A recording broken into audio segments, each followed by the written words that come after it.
Project egi egendereire okutungura omutindo gw'ebyobuyonjo okurabira omu kukora amaizi n'okwombeka za kabuyonjo omu marwariro n'amashomero omu magomborora gatari gamwe na gamwe omu district egi ya Kamwenge. Project eno yateekebwamu ensimbi ekitongole kya Latter Day Saints Church nekolaganira wamu ne UNICEF era tugenda kubeera nga tugitambuliza wamu ne Kamwenge District Local Government ne Kikuube District Local Government nga tutumbula ebyobulamu n'ebyobuyonjo mu masomero ne mu malwaliro.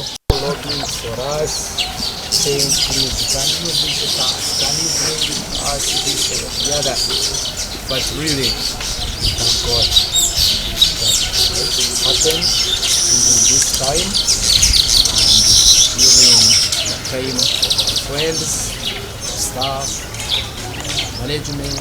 Okwombeka kweyambirwe gavumenti ya Uganda bakwatanise n'ekitongole kya UNICEF. Kizire kutunga mu gaps services ninga shobuhereza bw'amizi na nebya sanitation ninga latrines and bigumani byeyonjera konka still aliho emyanya irigume emyanya etine facilities ezo ninga shetine mizi na latrines konka tutunjira ogundi omugisha ko turi kuba tukora surveying yitu omu district twatunga ba UNICEF nabo basupportingirwe Latter Day Saints.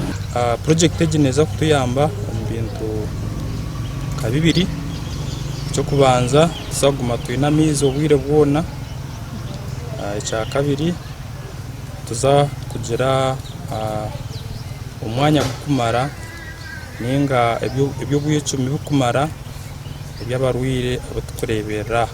Kyabenda Health Center ya Kashatu neija kwombekyerwa za kabuyonjo ibiri bahebwe n'amizi ga Rwechunda kandi amashomero agarimu Kaganda Primary School na Rwengobe nago nigija kuganyurwa mu project egi.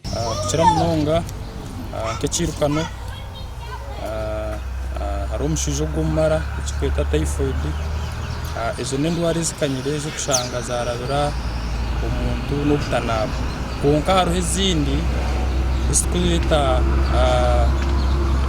negozita bacterial infections okushanga wakwata ha muntu wakwata ondijo tanabire tagizire kushanga waguma oyine oburofa bwingi omu ngaro. Okwombeka kwona n'okuteekateekwa kuba kwahwire omu meeza na gonka gasha kwanso na twine